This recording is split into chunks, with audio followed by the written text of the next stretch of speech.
بسم اللہ الرحمن الرحیم۔ میں ہارون رشید ہوں۔ نگران وزیر اعظم کون ہوگا؟ جناب شہباز شریف نے کل رات اس کے بارے میں 3-4 بالکل ہی مختلف باتیں کہیں۔ ایک مرحلے پر انہوں نے کہا کہ نواز شریف میرے قائد نواز شریف اس کو فیصلہ کریں گے۔ پھر انہوں نے کہا تمام اتحادیوں سے، پھر ان کے نام گنوائے اختر مینگل تک، سب ان سے مشورہ کریں گے۔ پھر یہ ارشاد کیا کہ کانسٹیٹیوشن تو بالکل کلیئر ہے، اپوزیشن لیڈر کے ساتھ مجھے مشورہ کرنا ہے۔ اب اڑتی سی خبر ہے زبانی طیور کی کہ راجہ ریاض صاحب تو اپنا آسانی سے نہیں مان رہے، ان کی زندگی میں یہ پہلا سنہری موقع ہے اور شاید آخری ہے جس میں وہ کوئی کردار ادا کر سکتے ہیں، اور کانسٹیٹیوشن انہیں اجازت دیتا ہے۔ دلچسپ پہلو یہ ہے کہ انہیں نون لیگ کا ٹکٹ بھی چاہیے، لیکن اگر یہ اطلاع درست ہے کہ وہ اٹک گئے ہیں اور وہ کہتے ہیں کہ میری مرضی کے بغیر نہیں ہو سکتا، دستور مجھے اس کا اختیار دیتا ہے، تو ظاہر ہے اس کی کوئی وجہ ہوگی۔ نون لیگ نے کوشش پوری کی کہ ان کی مرضی کا آدمی آ جائے۔ وہ آدمی اسحاق ڈار تھا۔ ایک اطلاع یہ ہے کہ اسحاق ڈار صاحب نے خود منور کیا، اور ظاہر ہے نواز شریف صاحب کی مرضی سے کیا، کیونکہ عملاً تو وہی ڈپٹی پرائم منسٹر ہیں اور بعض اوقات پرائم منسٹر کے اختیارات بھی استعمال کرتے ہیں۔ آپ کو یاد ہوگا کس تنتنے کے ساتھ انہوں نے کہا تھا کہ آئی ایم ایف سے مجھے ڈیل کرنا ہے اور میں ان کی منت سماجت نہیں کروں گا اور میں جانتا ہوں مجھے کیا کرنا ہے، اور ڈالر 200 روپے سے نیچے آ جائے گا۔ پھر ڈالر کا جو کچھ ہوا اور جس طرح 8 ماہ لٹکتے رہے اور جس طرح بے یقینی پیدا ہوئی اور معاشی تباہی ہوئی، وہ بھی سب نے دیکھا۔ ایک انگریزی اخبار نے لیڈ سٹوری چھاپی کہ اسحاق ڈار وزیر اعظم ہوں گے، اور اسحاق ڈار صاحب نے کہا جو ذمہ داری مجھے سونپی جائے گی 72 میں ادا کروں گا۔ پھر دوسرے انگریزی اخبار نے دوسرے دن لیڈ سٹوری چھاپی کہ اسحاق ڈار ہوں گے نگران وزیر اعظم، مگر یہ احتیاط کی کہ یہ کہا کہ یہ ان کا موقف ہے۔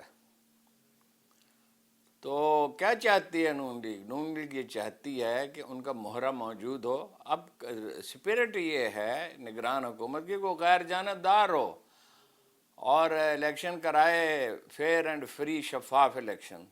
مگر کون سے فیئر، فری اور شفاف الیکشن؟ نون لیگ کا مطالبہ یہ ہے کہ پی ٹی آئی میدان میں موجود ہی نہ ہو، اس پہ پابندی لگا دی جائے۔ چنانچہ ساری کمپین یہ ہے کہ وہ ملک دشمن ہے، اور اس کے لیے 12 مئی کو جو غلطی ان کے کارکنوں نے کی، غلطی تو انہوں نے کی، بہت بڑی غلطی کی۔ کہتے ہیں کہ اکسایا گیا اور یہ ہے اور وہ ہے۔ بھئی اکسایا گیا، جو بھی کیا غلطی تو آپ نے کی نا، اور اس غلطی کی اتنی بڑی قیمت ادا کی کہ جس کی کوئی حد نہیں ہے۔ مگر اس موقع سے فائدہ اٹھا کر اسے ملک دشمن سے، عمران خان نے کون سی ملک دشمنی کی ہے جی؟ سارا انڈین میڈیا کہتا ہے، اس کے خلاف کمپین کرتا ہے اور اسے ایک قابل نفرت کردار بنا کر پیش کرتا ہے، اور اعلانیہ وہ کہتے ہیں کہ نواز شریف پہ ہماری انویسٹمنٹ ہے۔ اور نواز شریف جو ہے اگر کوئی نرم گوشہ رکھتا ہے انڈیا کے لیے تو وہ نواز شریف ہیں۔ جدہ میں جو سٹیل مل انہوں نے لگائی اس میں ایک بھی پاکستانی نہیں تھا، ایک بھی، اس میں انڈین تھے سب کے سب۔ اور جاتی امراء سے آج کل تو کوئی چیز چھپی نہیں رہتی نا، جو گاؤں ہے جاتی امراء میں ان کا، اس میں نوجوانوں کو وہاں سے بلایا گیا اور وہاں نوکریاں دی گئیں۔ برکھا دت کہتی ہیں، مشہور انڈین جرنلسٹ، کے کھٹمنڈو میں خفیہ ملاقات کی۔ سجن جندال جو ہے اس کے گھر صاحبزادے کو لے کے گئے جب اس کی تاج پوشی کے لیے گئے مودی کے، اپنی نواسی کی شادی میں مودی کو مدعو کیا۔ رمضان شوگر مل میں بھارتی انجینئر تھے، اور ہمارے high commissioner Abdul Basit on record ہیں کہ سلمان شہباز ان پہ دباؤ ڈالتے تھے ویزوں کے لیے کہ فوری ویزے جاری کریں، اور فوری ایسے ویزے جاری کریں کہ کوئی پولیس کو رپورٹ بھی نہ کریں۔ اور یہاں بھی آئے سجن جندال، اور مودی صاحب ان کی نواسی کی شادی میں شریک ہوئے۔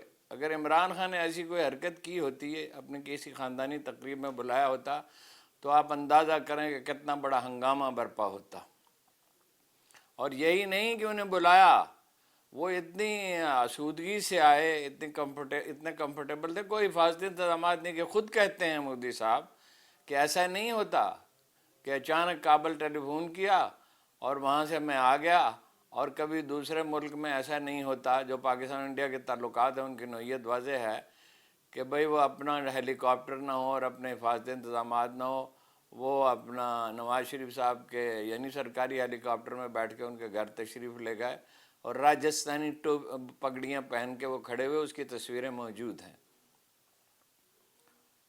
سیفما کی میٹنگ میں لاہور میں انہوں نے کہا، وہ تقریر بھی ان کی آن دی ریکارڈ ہے، کہ ہمارا آپ کا کلچر ہے، کہ انڈین شہریوں سے خطاب فرمایا کہ بیچ میں بس ایک سرحد ہے، ہمارا آپ کا کلچر ایک ہے، اور ہم بھی آلو گوشت کھاتے ہیں، آپ بھی آلو گوشت کھاتے ہیں، ہمارا اور آپ کا رب ایک ہے۔ یعنی قائد اعظم کی جو تھیوری تھی جس میں پوری تحریک پاکستان اٹھی، اس کے 100% خلاف بات کی۔ قائد اعظم نے کہا تھا ہماری تو ان کی موسیقی بھی ایک نہیں ہے، ہمارا ان کا طرز تعمیر بھی ایک نہیں ہے، ہمارے ولن ان کے ہیرو ہیں اور ہمارے ہیرو ان کے ولن ہیں۔ ڈان لیکس کا قصہ تو سبھی کو معلوم ہے، اور دوبارہ اس پہ غور کریں کہ جدہ کی فیکٹری میں ایک بھی پاکستانی نہیں تھا، ایک بھی، اور وہ انڈیا میں جو گاؤں تھا وہاں سے ڈھونڈ ڈھونڈ کر لوگ لائے گئے۔ اچھا، اب وہ یہ کہتے ہیں کہ ہاتھ پاؤں باندھ دیے جائیں نون لیگ، یعنی ایک ایسی کشتی ہونی چاہیے جس میں دوسرا پہلوان موجود ہی نہ ہو، لیکن اس طرح نہیں ہوتا۔ یہ قرآن مجید کہتا ہے یہ دنیا انسانی خواہشات کی چراگاہ نہیں ہے۔ اب ان کی جان کو اٹکیں گے ان کے اپنے حلیف زرداری صاحب، مولانا فضل الرحمان سے تو خیر ان کا معاملہ ہو گیا ہے لگتا ہے، اور کہا جاتا ہے کہ انہیں صدارت کی پیشکش کی گئی ہے۔ بہرحال دیکھیے نگران وزیر اعظم کون ہوتا ہے؟ نگران وزیر اعظم وہ شخص ہونا چاہیے جو شفاف الیکشن کے لیے کچھ نہ کوئی کردار تو ادا کر سکے۔ اچھا، پھر ایک اور بڑی دلچسپ بات کہی کہ جی وہ الیکشن کی تاریخ جو ہے وہ تو ہم تو چلے جائیں گے اور ہم تو بر وقت الیکشن چاہتے ہی ہیں، لیکن الیکشن کی تاریخ کا فیصلہ تو الیکشن کمیشن کرے گا۔ یہ دنیا کا واحد ملک ہے جہاں الیکشن کی تاریخ کا فیصلہ الیکشن کمیشن کرے گا۔ سپریم کورٹ کا فیصلہ ردی کی ٹوکری میں پھینک دیا گیا، آئین اٹھا کے پھینک دیا گیا کہ 60 دن میں الیکشن ہونے ہیں، اور اگر توڑ دیا جائے جلدی توڑ دیا، اس کی تاریخ بھی نہیں بتا رہے، 9 کو کریں گے 10 کو کریں گے، وہ ان سے مشورہ کریں گے۔ ملک حضور اس طرح نہیں چلتے، اتنی سیاسی بے یقینی میں، اتنی یعنی افراتفری میں، بھوک اور ننگ ہے اور بڑھتی جا رہی ہے۔ اور وہ کہتے ہیں کہ ہمیں اگر موقع دیا گیا تو ہم جناب پاکستان کو، 3 دفعہ آپ کو موقع دیا گیا نا، تو آپ نے کیا کیا ان 14 مہینوں میں؟ آپ نے کیا کیا ہے کہ آپ سے یہ امید رکھی جائے کہ آپ کی حکومت بنے گی تو آپ اسے مختلف کارکردگی کا مظاہرہ کریں گے، مختلف رویہ اختیار کریں گے؟ ملک کسی قاعدے کرینے سے چلتے ہیں۔ فٹ بال کا ایک میچ نہیں ہو سکتا اس طرح ضابطہ طے کیے بغیر، اور آپ کی مرضی پہ چلنا ہے تو آپ نے کوئی یہ ملک فتح کیا ہے کہ جو چاہیں گے آپ کرتے پھریں گے؟ کوئی نہ کوئی قاعدہ کرینہ ہوتا ہے، اور قاعدہ کرینہ ایک ہی ہے، وہ پاکستان کا دستور ہے۔ جو آپ کو فیصلے کرنے ہیں وہ اس دستور کے تحت کریں، اور اس دستور کے تحت سپریم کورٹ کے فیصلے آپ کو ماننے ہوں گے، اور الیکشن شفاف کرانا ہوگا۔ اور نگران وزیر اعظم ایسا شخص ہونا چاہیے جس کا کوئی اعتبار ہو۔ امارت کی اگر بنیاد ہی نہ ہو، یہ بہت کمزور ہو، تو وہ امارت کھڑی نہیں رہ سکتی۔ آدمی یعنی ایک ویب آف امیجنیشن میں چلا جائے اور خوابوں کی ایک دنیا تعمیر کر لے، اور یہ سمجھے کہ ساری قوم کو احمق بنایا جا سکتا ہے۔